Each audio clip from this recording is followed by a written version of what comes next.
Yes, bro. How you doing, man? Yeah, not bad. Man's got the trim. Didn't get time.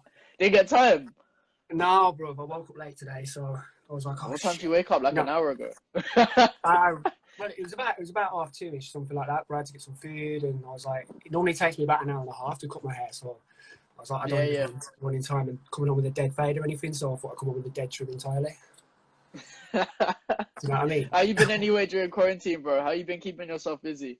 Yeah, not too bad, not too bad. I'm literally constantly on my laptop. I've just been organising music, getting everything structured, putting everything in the right places so it's there for when I put my hands on it. And just trying to stay creative, really. Making videos every now and then. Just trying to put out good content, really. Stuff that's a representation of what I do and what I believe in. So, yeah, what about yourself? What have you been up to? Yeah, not bad. Like, as you know, I've been doing these for, what, this is week 6 now, so just interviewing DJs, artists, whoever in any industry, just getting to know them, getting to know their path and everything like that. So it's just been good, man. Just keeping myself busy. Have you been finding this quarantine difficult or challenging, or have you kind of enjoyed it? Not really, to be fair. It's been a nice break. Obviously, DJing gets quite intense sometimes, and obviously when I do marbs, I'm DJing like 11 sets a week. So sometimes it's like twice a day. Short breaks in between sets just to get food and have a little nap and rest. So when I came back from marbs, it was like I was exhausted last year, September, October time. And then I carried on, kept working through like doing weekend gigs and picking up bits here and there. But it's been nice to really just stop and chill and take your foot off the gas a little bit, but focus on work behind the scenes instead of constantly on the forefront. Definitely. I see Jabski joined. Yeah, Jabski. Big up Jordan as well. Big up Jordan inside. But yeah, so we're gonna get into discussion, interviews. So big up everyone who's inside at the moment. But yeah, how did DJing start for you? How did it start? It's more of a question of when music started for me. Okay. I was 13 and I downloaded a copy of, well, basically, before I get into that, do you remember the old Nokia 3310 phones? Yeah. The old, the reliable, robust little device. Old school phone. Yeah. Do you remember you used to be able to make your own ringtones on there? Yeah. So I've become obsessed with the idea of making my own ringtones and stuff, and I wanted to have my own my own one for some mad reason. And I thought, I want to get into doing that, and I was enjoying doing that. And then I found a plugin on the internet, and I downloaded it, and it just enabled me to make drums. Yeah. I can't remember what the plugin was called at the time, but then I didn't know anything about music production software or anything, and then I heard of this thing called Fruity Loops. Okay. And I was like, wow, that's just what I want. I want to start making music. So I started messing about with it at school and that, and the beats were dead. Didn't have a clue what I was doing, but I was trying and I was learning, and I learned about timing and signature and stuff like that. And then I didn't get into DJing until I was about 16. My dad's a doorman, and he got me a job glass collecting at a nightclub. Walked in, and the first thing that caught my attention was the DJ dropped a tune. I think it was like Blue Cantrell Breathe. Now we're talking like 2009. Yep. So it was a relatively big tune back then. And the whole crowd screamed, and I didn't expect it. Like I was like, wow, I just got this feeling come over me. I was like, this is unreal. Yeah. And every time he dropped a banger, they were reacting, and I was like, this is like, what's going on? How, like, I was obsessed with learning. And then that was it. Like 17, I'd saved up my money, bought some decks, and I just got an opportunity to cover the DJ at the club because he was ill. And they gave me a Saturday night, and that was it. I just started rolling and trying my best to keep in. I did some work. Do you remember Gatecrasher in Birmingham? No. I didn't really go Birmingham much, so yeah. Well, but Gatecrasher in Birmingham was quite a legendary place at the time. It's prison now. Yeah. But I used to work for the lighting technicians there, and we used to like operate all the lighting, the CO2 and stuff like that. So I got to work with a lot of artists to learn from them by being in the DJ box and seeing how they interact with the crowd, what they do, the way they mix, selection, and what works, what doesn't. And then eventually I took a leap of faith on a gig when I was 19, and I haven't looked back since really. I just had to hustle and just work my way up. So you've just been busy ever since, basically. Yeah, I mean, it swings and roundabouts really. Like this game's never guaranteed. You know, definitely. Like it's not a safe job by a long shot, but there's something about not knowing what's coming next that I enjoy. Just not being sure what booking could come through next. You know, a promoter hits you up and it could be a local booking or an international. It could be, and your whole plan just changes then. So who in the DJ industry do you kind of look up to? Has it kind of changed since you were growing up, or is it kind of stayed the same? When I started out, Scotty B was the man. Shout out Scotty B. He was the man back in the day, and the fact that he was doing everything on CDs as well. He's like the R&B, hip hop, dancehall answer to EZ, in my opinion. And I love EZ as well. I'm obsessed with technical DJs, like DJ Craze, the turntablist. Yeah. Big fan of him. I've always followed his stuff. I like DJs who really push the boundaries and try and do something. People who can bring energy to the club and give people what they need, but at the same time, a bit of flair and a bit of spark. That's like, for me, that's DJing. You know, it's an art form, so it's however you interpret it. But yeah, I would definitely say Scotty B, EZ, Craze. They were like staples for me because each one, EZ showed me the technical side. Scotty B showed me the technical side in a field of music that I enjoyed listening to. Because I like garage and stuff, but it's not really my forte. But then Craze came through and just showed me that you can do anything with everything, and really open the doors then. But there's also someone I look up to, and he's my best mate, Kiko. He's actually there. He's just wrote a message in there. And he's also mentioned DJ Angelo as well. But Kiko is one of the guys that I turn around, and if I've got anything I need to talk about, anything that any misconceptions in my mind, he'll help straighten them out, and he'll say, yeah, we'll try this, try that. Because creativity, a lot of it comes from collaboration and sharing ideas. So yeah, big up Kiko as well. And so what makes a Kieron J set unique? With my sets, I try to put energy across at the forefront, and the dance floor is my main part of my set. Like, I have to make sure that dance floor is full. Then once I've got that dance floor, I'm going to show you what I'm about. I'm going to put in surprise factors. I'm going to do something and you think it's going one way and then it goes the other way. I try to make routines, but I don't stick to those routines. I try and remix routines so that it keeps it fresh and keeps it moving. So I see you're good with your wordplay as well. So like you do that as well. Yeah. Originally, the idea for wordplay came when I saw a guy called Daryl Williams doing it. Okay. He's a good lad. He was like a mentor when I came up as well. He opened a few doors for me. Yeah. I saw him do it and I was like, wow, that's fresh. It's like, it's not just beat matching anymore. But I thought to myself, well, I don't want to just do what he was doing. I wanted to do my own take and the way I interpret it. So I try to get the words that I use to interact with the dance floor. So certain loops will be like bigging up the crowd or linking certain terms together. So I'll link 2 or 3 tracks in a line that have all got the same theme. But yeah, that's something that I've always really enjoyed. But it's not just wordplay. I know that that's what a lot of people kind of brand me as, a wordplay DJ. But I'm really into turntablism, scratching, juggling, just being creative and keeping it fresh constantly instead of just playing the top hits and expecting a reaction that way. What does music kind of mean to you? Like, is it brought you through some tough times, or is it kind of always been there from the beginning? What's it kind of been for you? Music, yeah.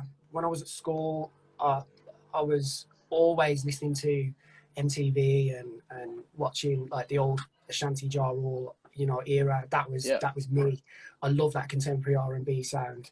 All the way through high school, definitely. Primary school, I was into skateboarding and stuff like that. So I was into rock and metal and stuff back then, you know, like Linkin Park and stuff like that. So I still try to incorporate that, but these days that's not really the gigs that I do. So I'll do that for my own enjoyment back at home or whatever. But yeah, I would definitely say that the music's been a big part of my life. When I was at school, I focused and I got my head down and did my thing. Big up Max Denham. But I kind of knew that music was going to be a part of what I was doing. I didn't know whether I was going to make it or I didn't know what I was going to do, but I always just had this thing with music. It's me. I love all sorts of music, absolutely everything from drum and bass, rock, techno, hip hop, house, R&B. What type of DJ would you class yourself as, though? Would you say multi-genre, or would you say you're more urban, or? My bookings reflect me as an urban DJ. Okay. That's what I would say. But you give me a house set, and I'll go down that route. I'm ready for it. I'm prepared. I can go open format. I've done in my time past. I've been DJing 10 years now. I've done everything from walkabouts and revolutions to, you know, I've done like a set gate crasher. I've done, so I can sort of mix it up depending on where I'm at. I just kind of enter my booking with an idea of what the promoter or the club want or what they're notorious for, and then just try and give them that with my adaptations and, you know. So going from your local club, how have you got to DJing in Marbella and all of these other countries and stuff like that? The main thing for me was putting out videos, because I was putting videos out when Facebook sponsored posts first came out. Okay. Or first started getting popular. Yeah. So I sort of rode the wave with that, and I was, you know, I'd put like £50 on a promotional video, and I'd throw some wordplay together or something, and it slowly started to infect areas outside of Birmingham. Yeah. So I was DJing in Birmingham like 5 nights a week, and then I'll be in Worcester, but I was only doing the Midlands. Those videos helped me sort of break free and move on to doing Manchester and London. And then a guy called Zach Dad, who runs, at the time he used to run events in Ayia Napa called Entourage. Yeah. He approached me after booking me for a set in Shrewsbury. And he said, I've got a residency available if you want to do 2 months away in Napa. And at that point, I was like, I'd seen people like Rusky come through, and he'd gone down that route of doing Napa and stuff, and he did wonders for him. So I was like, well, that's the next step then. So I tried it. I went, loved it. But I was 23, 24. So I felt like I was a bit too old for the place. In a sense, I was like, it's almost like the 18-year-olds. Yeah. It's the 17, 18-year-olds kind of thing. Yeah.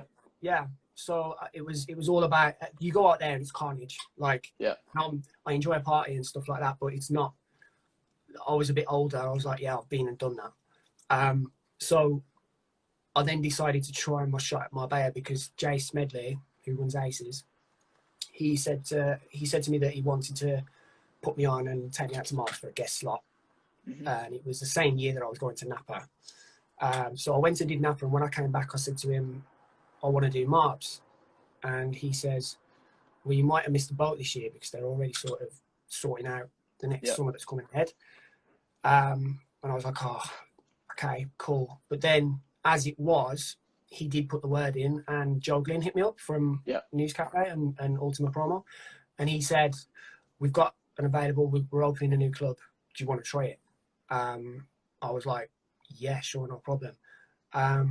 So I went out, did 6 months in Marbella, launched this club, Mirage, DJ'd at Mirage, News Cafe, Plaza Beach. And we had a ball of a summer. We really did. It was fantastic. Mirage is like something else. Mirage is one of the best clubs I've been to, probably. Yeah, it's like hot tubs. You know, it's got a bedroom in there. Like it's crazy. It's next level. The sound system's unreal. It's just a vibe, man. It's a proper vibe in that club. So yeah, that was me from Marbs, and then I decided to come back. I did 4 years on the run up until I was meant to be going this year, but obviously with Corona and that, it's a little bit awkward. So what is it about Marbella? Is it that it's like a bit of a Monaco kind of vibe? Is it like, does it kind of remind you of like a London West End vibe? Yeah, or is it's that bougie vibe. Yeah. You don't like, you're walking down Puerto Banús and you just got all the yachts and cars parked up and everything. Yeah, I'll tell you what interests me about Marbella. You never know who you're talking to. True. And obviously in this game, your network is your net worth.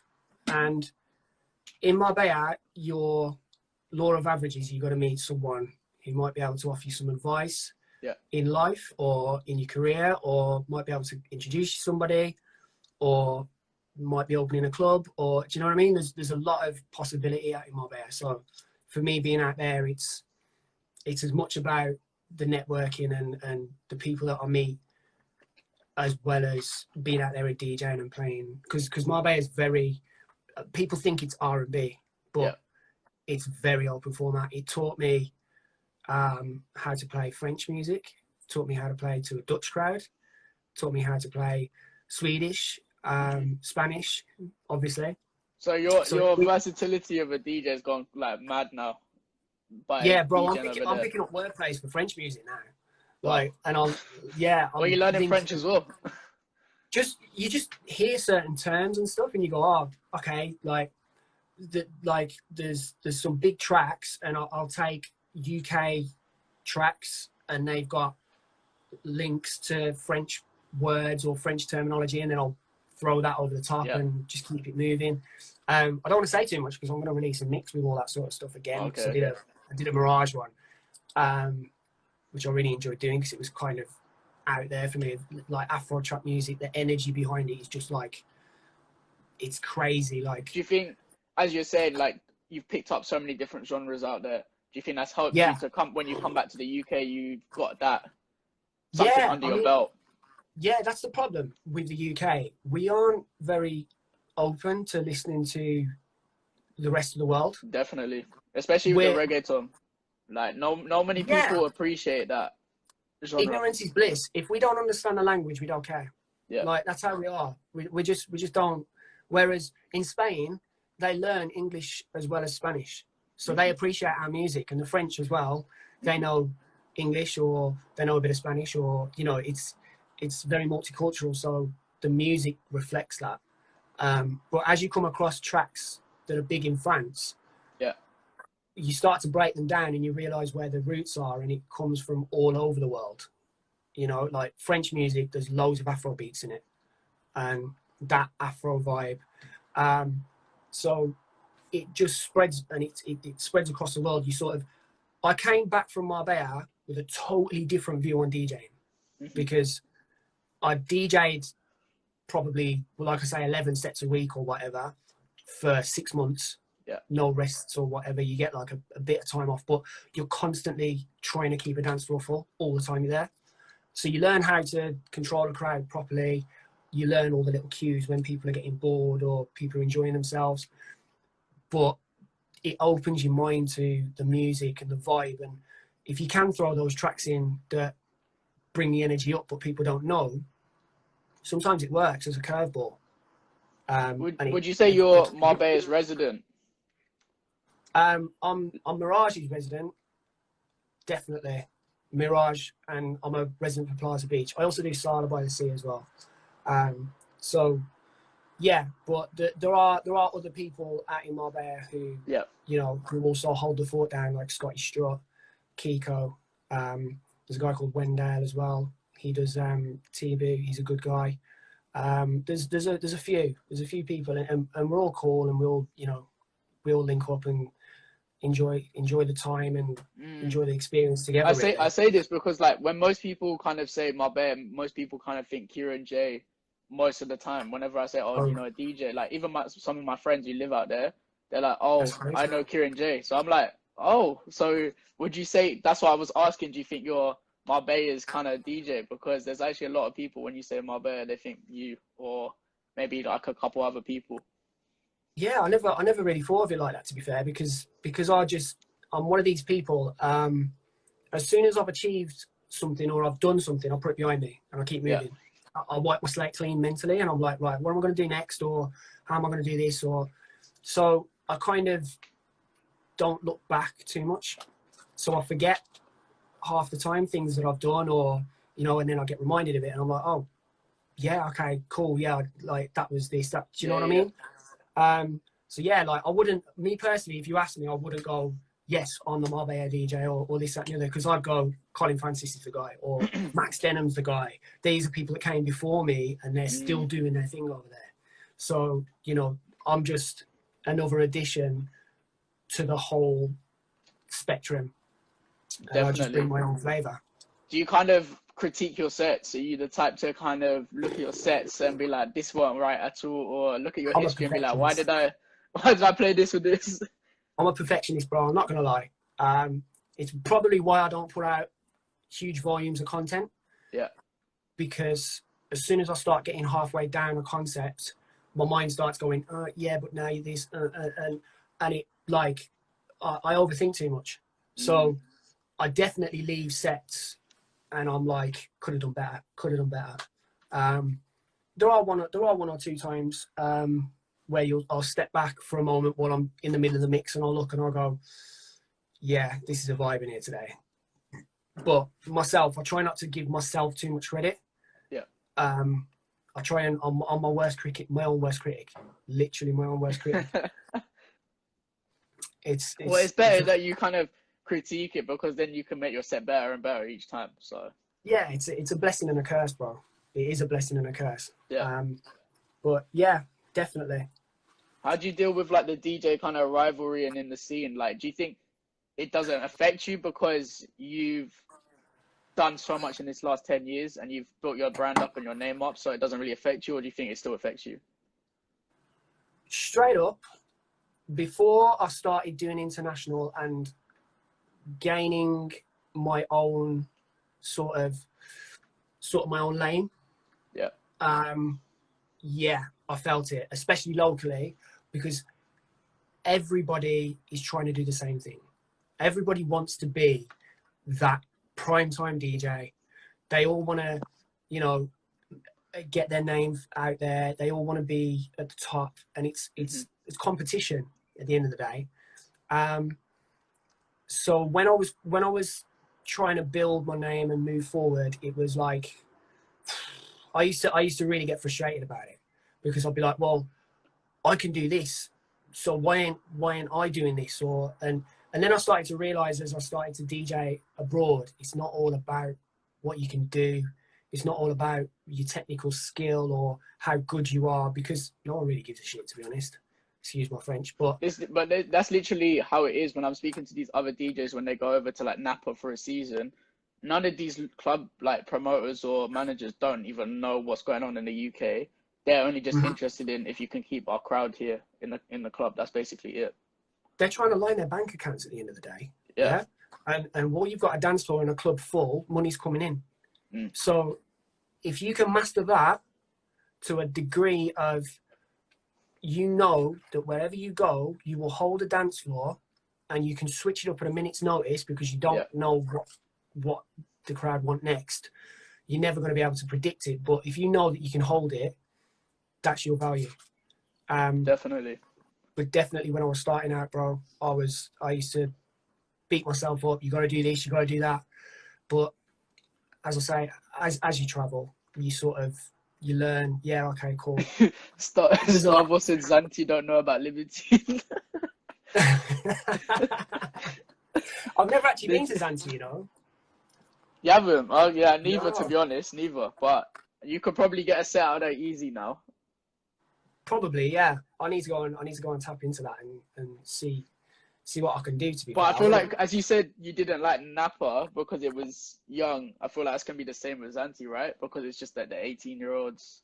But do you think you kind of grown out of that mentality? Or when I said that, I meant for a season. Okay. I think not just like a one-off kind of gig or something like that. Yeah, just fly in, do some guest bookings, and experience it, see what it's about. It's not that I'm going to go there and go, oh, I'm too old for this. I love the young crowds because they're the ones where the energy's at. They like to get in the mix and enjoy themselves. They keep away from Zanti. Yeah. Yes, Ash. But big up Ash Campbell. He gave me my first proper set when I took a leap of faith. Oh, okay. Yeah, that's Ashley 85 there. So get to know Ashley there. Yeah. So with other countries, what other countries do you want to do or have done that you thought that you enjoyed, or is there any other cities you want to tour? I want to do Dubai. I do want to try Dubai. I've never been. I think it's a stunning place. It's a completely different culture, and I want to experience it and see what it's about for myself. Well, now that you've got the versatility of all these other genres of music, like you've got the French and Spanish and blah blah blah, that will work in Dubai. Because I've heard people come back, like someone asked me for Russian music or something like that. You get so many people in Dubai. You learn everything out in Albanian music as well. That's massive. So obviously you just get the bangers or whatever, and then you can line those up. But definitely helps when you go to places like Dubai. But yeah, I just need that. I need that plug to bring me through, to be fair. So I'm not. It's one of them. It's expensive. I see you DJ with like earphones. Is it like some special earphone thing, or is it just like the normal Apple? What is it? Truth be told, I kind of switch between these Sennheiser earphones that I've got here and the regular HD 25s.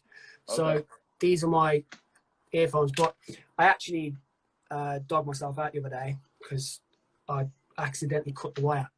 Don't ask me how I did it. How did you accidentally cut a wire? Well, I was trimming my beard with scissors, and I put my hand down, and my decks are in front of me. I put my hand down and I closed the scissors, and I felt something in between the blades, and I went, "What was that?" And then I realised that can you see that? Yeah. So why are you not a headphone person? Is that like just is it because earphones are better? Or I still use them, but when I'm in Mirage, the sound system is like powerful, and I think you've got like 3 booth monitors in front of you. Yeah. So it gets loud in there. The earphones that I've got, they're like almost noise cancelling, and they block out sound. They work like earplugs, but they gave me that direct link to hear the music crystal clear. With my headphone, my actual headphones, only the one side works on them, so it's hard to reference when you're in a really loud place. So yeah, that's why I use them. If I'm in a really loud venue, I will probably use my earphones just because it protects my ears a little bit more, which is important. Do you have your booth monitors like high up, or are you quite concerned about that sort of thing? Never, mate. I'll DJ. I'm like the opposite. I'm literally the opposite. You like it loud? Like, because I'm just like, I want to feel the atmosphere in the booth, right? I don't really want, because sometimes, I don't know, like Mirage, probably the sound system's good enough that you don't even need the booth monitor there. But some clubs where I really can't hear it, and I'm like, I really need to get a vibe in the booth. See, I like, I learned a trick when I was first starting out, which I learned it from Kiko actually. If you monitor the master channel with a cue, then you get in a constant feedback of what the crowd are listening to on the sound system, right? So if you split the cue, so you're in the middle, because you can have, how you have the volume, and then above you've got the mix. If you put that at 12 o'clock, then you can hear what the club's doing, but then you can cue the next track at the same volume, as long as you make sure the levels are all straight across the top. Okay, I'll try that. It's a nice little trick because it stops you from using the booth monitor then, because you can hear the sound in your earphones. You can see everything. Yeah. So I'll most of the time I won't really turn my booth monitor on, if I can help it. Sometimes the booth monitor feeds the club though, so you have to. I've seen some clubs, right? So I DJ'd in the Netherlands in January, and that club specifically, the booth monitor was like one of their speakers. Like it was a massive sub with another top bin on the top of it. I was like, why is that in the booth? Like the vibrations in the booth were crazy. Imagine if you had Technics decks, it'd be game over, wouldn't it? It's game over. It's game over. Needles everywhere, bro. Yeah, literally. Like I mean, yeah, as you said, like I mean, some clubs have to do that. I don't know, but that's maybe the setup and things like that. Yeah, it's like News Cafe. News Cafe, we have a booth monitor in there, but it's only a small one. But you tend to find that if you keep that booth monitor on, people will stand closer to the DJ box. Yeah, because that's the thing. People can hear it. Yeah. So it sort of feeds the room as well as, you know, giving the DJs is help. How are you in the booth? Like, are you kind of like, I like my own space, I don't want anyone inside, or any friends inside, or anyone inside, or you're like, nah? If you're bringing a vibe, then I'll let you. I'm on call with it. But if you start getting in my way, you can like move, like, because I've got a job to do. Do you know what I mean? Yeah. Like, I don't really mind it. I mean, girls want to come in the DJ box and they're like, oh, you know, let me touch this and let me do that, and it's like, no, can I do the little? You know, like it's just like no. If it's 3 o'clock and the club's empty and that, then yeah, I'll show you how to do it or whatever. But if the club's full, let me do my job. You know. The booth in Bamboo on your birthday. What happened? I was just about to get to that, Louis. Yeah. I think we had about 10 people in there. And it was. I actually fell over. I was that drunk. On set as well. Yeah. While I was DJing. Curfew came through with a bottle, and he was pouring Ciroc straight down my throat while I was DJing. But it was like what I find is the DJ booth is a focal point for the club. Yeah, definitely. And if the vibe is going right in the DJ box, it's infectious for the rest of the room. People all want to be a part of that. They want to see what's going on. People want to get involved. They want to get closer to the dance floor area, see what's going on.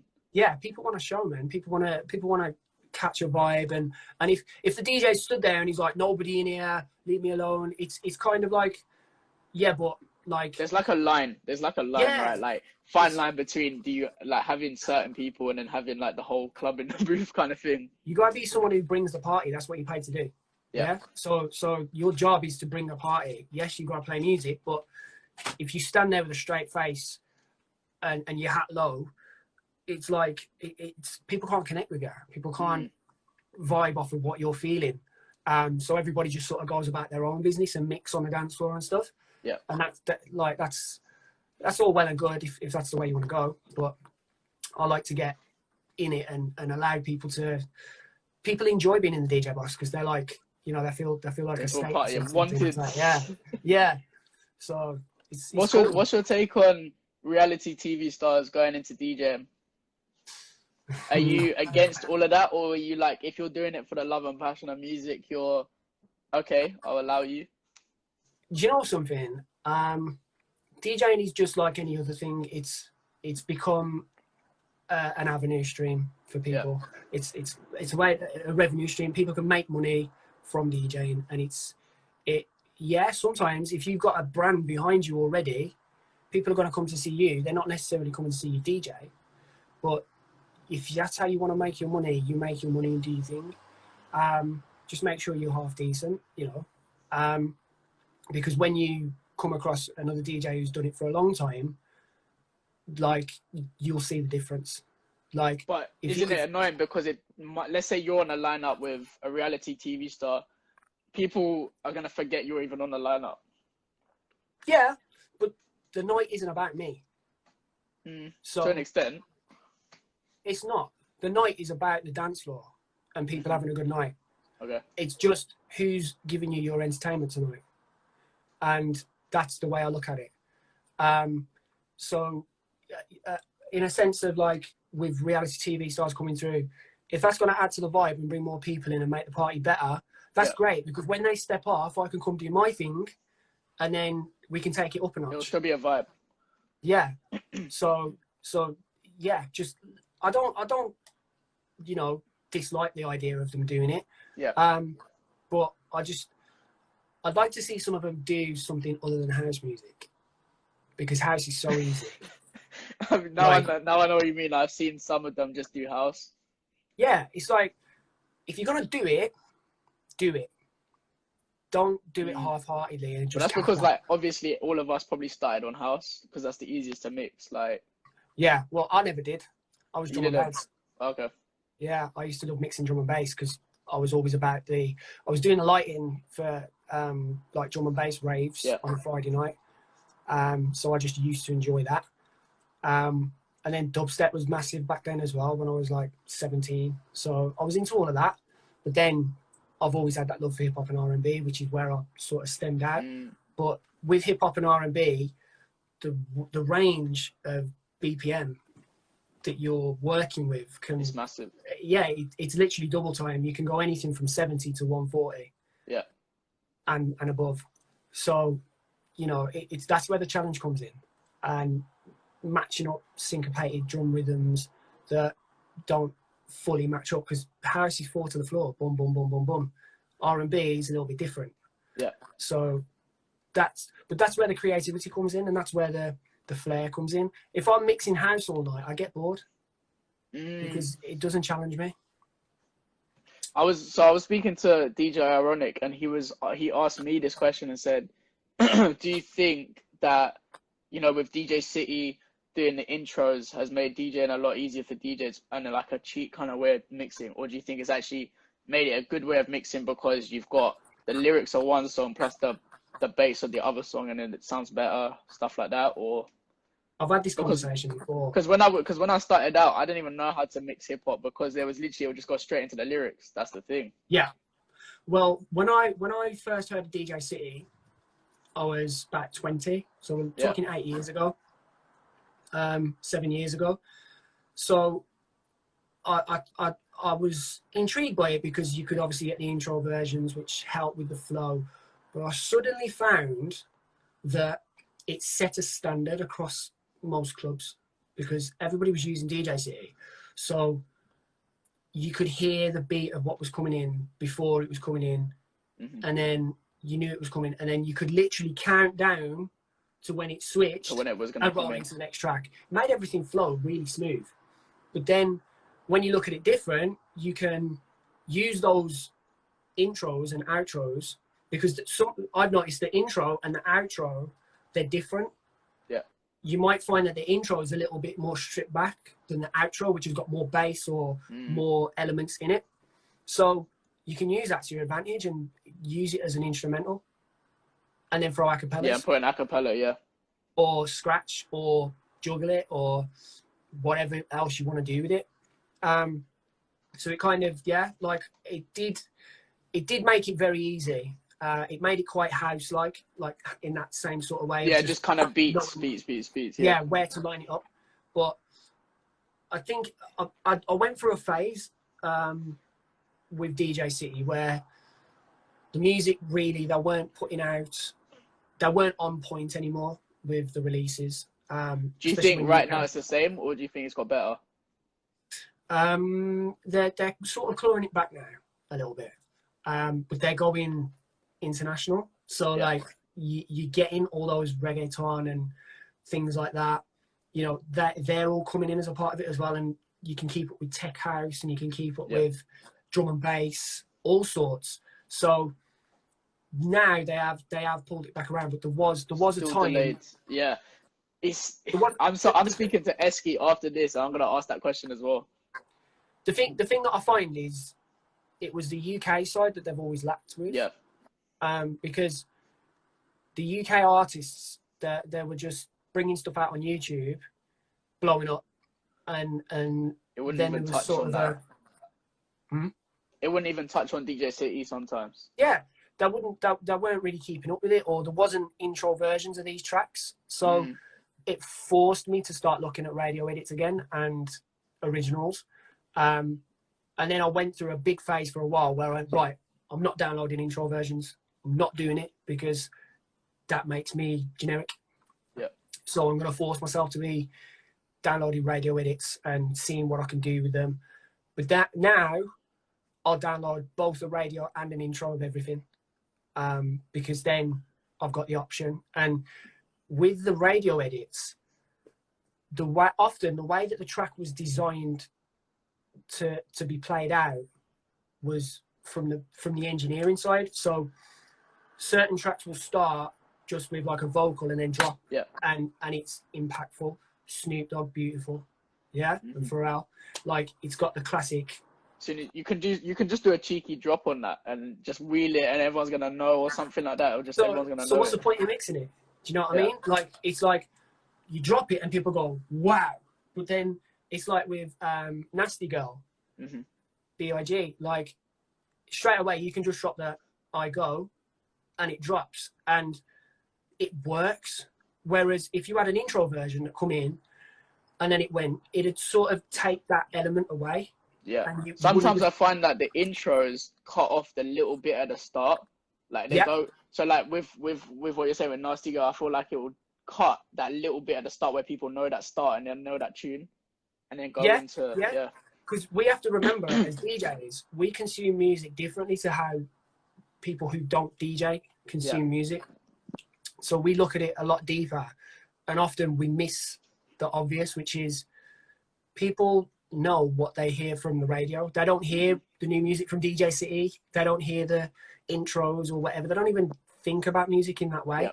So the first second of a track that's played on the radio is recognizable straight away. You'll see it, like you'll drop a song and people will go, oh, that's my song. Just as it's starting. They'll just know the intro of that song. They will know the start, like the first little couple lines of that song. Yeah, so intros takes away from that a little bit. So a lot of the time I tend to find I'll mix a radio edit and then I'll bring the intro in at the same time, but switch it at some point. You wouldn't even know I've switched it. It just switch them. They're lined up. And then I've got the beats at the end to work with if I want, or I can kick it back to the start and get creative then. See, it's funny you say this because when I do an intro in a club, people actually don't know what the song is coming up. And then they only know once the intro's done and it's dropped, because they don't know the beats of it, right? So they're just listening to the lyrics. So I think a lot of that as well is producers are getting a bit lazy and they're all following the same sort of thing. What's your take on the scene? Like, where do you think it's going? What scene? So does it, like UK scene in general? Because obviously there was the Afro swing, you know, a lot of producers were doing that. UK scene, I feel like we've had a massive improvement in the overall sound quality of beats over the past 12 months. Like one of them, I know it's not a UK track, but Kanye West and Little Pump, I love it. The beat on that is fact. And when that first came out, that stood out over everything else that I was playing. The thing is, you could just drop the intro of that track and everyone will know that track. Yeah. And then like Taste by Tiger as well. Yeah. I mean, I know these are US tracks, but eventually I found that they're coming over to the UK with like tracks like Floss by AJ Tracy. Yeah. The beats are fat, and like House Party with Steel Bangles. Like the beats are now a lot thicker and there's a lot more to them. So I feel like it's now a producer's market more than an artist's. Yeah. Because it seems that producers have tapped into some new technologies or plugins and that have fattened up the sound, and you've got to replicate that now in order to hit the top. And as we go on, that's only going to get more complex as sound systems develop and overall production and that. I think it will put the hands back in the producers eventually. Yeah. So that's my take on the scene, really. I think drill music, I'm really not a fan of. It's probably an unpopular opinion, right? It probably is. I love the beats. I just don't like the content. Like, it's just not relatable to me. So, it just doesn't scream out to me. But I love anything with like an R&B, slow jams, kind of sort of stuff as well. Doesn't even need to be like that. I just like a hook. And if it's catchy and it's got a bit of like, that's what I like. And I found that when the drill thing came out, I went Afro swing because it was more R&B. Yeah, I went Afro swing, definitely. Yeah, keep the ladies moving, keep the vibe nice. That's the thing. You know? Like, there are certain drill tracks that do bang, but yeah, and I will play, but I won't. But it's like, as you said, it's the dance floor is the main thing, and if you're not playing the tracks for the ladies, then that's the dance floor gone, basically. Yeah, because without the girls, there's no guy is ever gonna dance on the dance floor on their own. Yeah, big up Joe Lobo, by the way. Yeah, big up Joe. Yeah, like I think with drill beats, if you could put like AJ Tracy style over them, it becomes a vibe. But if you're just talking lyrical content about the darker side of reality all the time, people don't want to party to that. But no one can really party to that anyway. Like, you can't really party to how they grew up. Do you know what I mean? Like, yeah. Yeah, like we're talking about, we're meant to be focusing on positivity because that's where good vibes come from. Yeah. And positivity comes from lyrical content to do with love or good times or, you know, getting rich. Yeah, talk about it, man. Talk about getting rich all the time because it's a positive thing, but maybe leave out how you did it. Do you know what I mean? Doesn't leave out how you did it. Leave out you trapping daily, you know. Just talk about how you feel now that you got the money. Yeah. Like, it's great. You know? Do you think there's a shelf life for these artists and tracks? I think that scene will continue to develop. I don't think that it'll disappear. It will just do exactly as grime did. Yeah. Grime is still relevant and it comes around in circles, and drill will do the same. You know, there's always a place and a market for it because there are people who consume it. But drill is better to listen to in the car than it is in the club. Simple. Yeah, definitely. So going to the dance floor aspect, have you ever had, so some DJs have had this, I don't know if you have, but a promoter has come up to them saying there's people on a dance floor, but no one's by the bar drinking. How do you kind of take that? And if you had it, have you had that before as well? Yeah, I've had that before. How do you kind of deal with that? Most DJs who are doing what they believe to be their job, they're going to come across that at some point. But that tells you that you're working with someone who looks at the bigger picture and not just the music. There is nothing wrong with having a full dance floor, but you are there to turn over cash and help with the whole thing. You can be the best bartender in the world, but if you're not selling more than 2 drinks every hour, you're not making money. But is that down to the DJ's fault, or is that... It's not a DJ's fault because they're doing their job. But at the same time, you do have to remember that you are part of a bigger picture and you have to keep that money coming in. Yeah. And that only increases your value because if you can, there are DJs, and especially older DJs, like before my time, when I was coming up, a lot of like Luminar DJs and that was their script, like 2 tracks to bang, 1 to send them to the bar, and then let them come back round. They had no problem clearing the dance floor as long as they were going to the bar and not at the door. So I fully work with that, and I think when you're switching genres, people go, "This ain't really me. I'm gonna go and get a drink." So if you can constantly switch genres, and not constantly, but regular, for it about the pace. Yeah, you're entertaining more people across, but across the board. But at the same time, you're keeping the money coming in, which is what you're there to do. You know, you can have a dance floor all you want, but if the owner's not making any money, he's not going to book you again. Yeah, definitely. Like, I mean, it's hard because you're like, do you even argue back to that, or do you just be like, okay, cool, let me just try switch it up? I don't. What I'll say is, what time of the night is it? Yeah. Because I genuinely believe that it depends on the time of the night. If it's 2 o'clock, 3 o'clock, let them be on the dance floor. Like, you've had all night. If it's like between 10 to 12 or 10 to 1, then, you know. Yeah. So, It really is dependent on the situation and how often they ask you as well, because and the way they approach you, that's a big thing as well. You know, if they come up and say, there's an etiquette about it.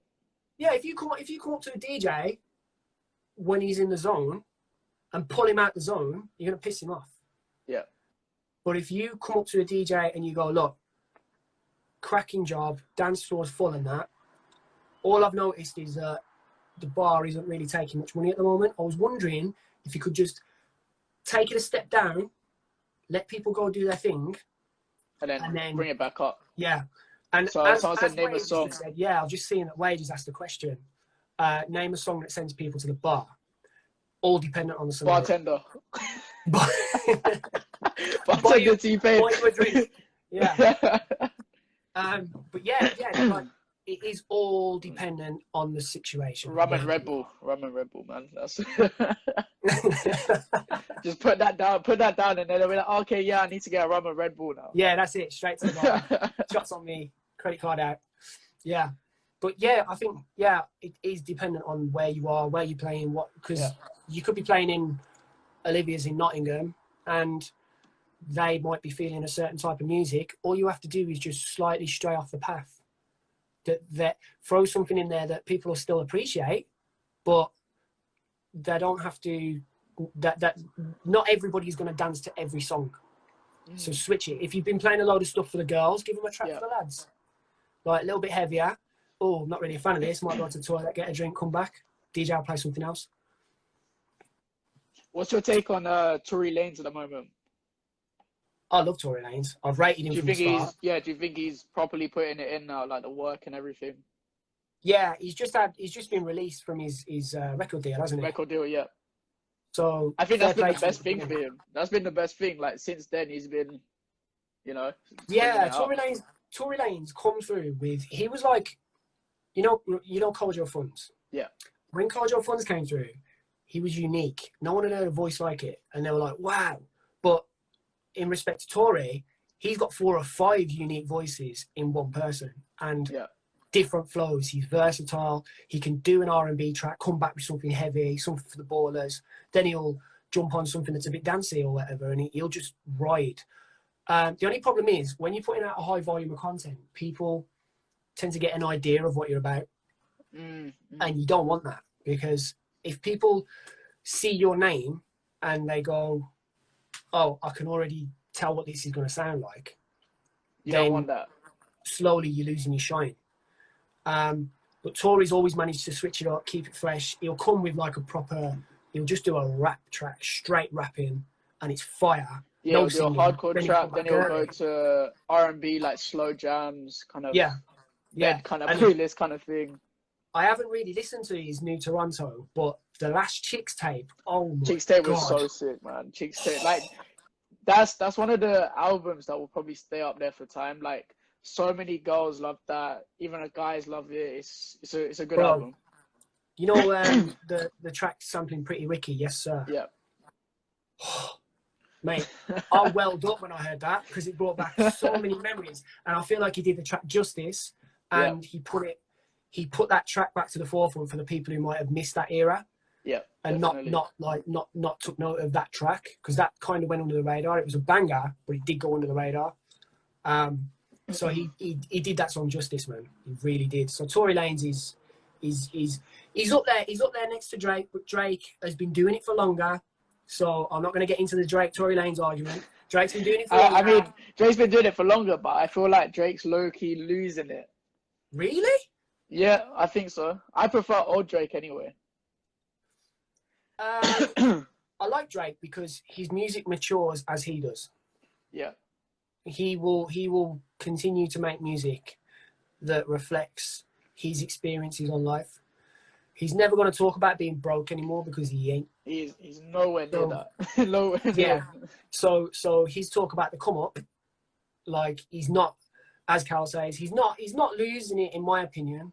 I think he's just growing and adapting.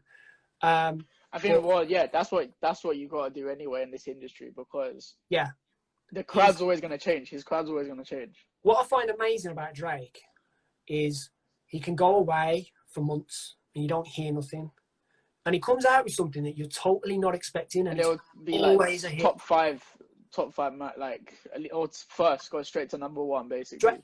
Drake's dropped a track and someone's shared it online. I put that straight in my main set, straight there, because I know that it's a fallback track. It's a staple track that I can save track that I can go to and say, yeah, that's me. Going to this, right? So I'm just looking at the time. We've only got a couple minutes, but going to this, what do you kind of know? What do you know what to play in the clubs after this? Because you see, like Tootsie Slide Drake. How do you even think that's gonna pop in the club after quarantine, or do you think that's done, or stuff like that? I think people haven't really had their time in the club listening to these tracks. Yeah. So they've never. I feel like yes, tracks have a shelf life, but it's all dependent on how many times, if it's been overplayed. Yeah. The second that 265 come out, it was overplayed in my opinion, because I knew it was going to bang. So it's like, yeah, cool, that's a banger, but we'll just put that up there, leave that there, it's cool. I think that the main thing for me, I think social media is the one now for music, especially TikTok. Like, TikTok helps music a lot. Yeah, because TikTok only shows a little bit of a track, like the best part of a track. And it makes it so easy to catch on and people to get in the vibe and enjoy it and download it. I've downloaded so many tunes that I've heard off TikTok, like, wow, what's that? Definitely. So I think going forward, people, for the past 12 months, I haven't really had a list of bangers that I know I can guarantee are going to work, because there's so many tracks being released on a daily basis, and a lot of them are good. And as I was saying, it links back to what I was saying about the producer thing before. People feel the beats and they feel the whole vibe. They don't necessarily listen to just the content, so you can be a bit more open and try new things. But bro, sorry to cut this short though. Like, the live's gonna cut out in a minute anyway, but we're gonna do this again. We'll do this again because it's been very good. Very good chat, man. Appreciate it, and thank you. Appreciate everyone locking in. Yeah, Cal, Kiko. But yeah, if everyone, for people who don't follow me, give me a follow. I've got loads of interviews this week, and yeah, check them out. But yeah, bro, appreciate it. Nice one for that, Chris. Take care, bro. See you. Take care, yeah. Right.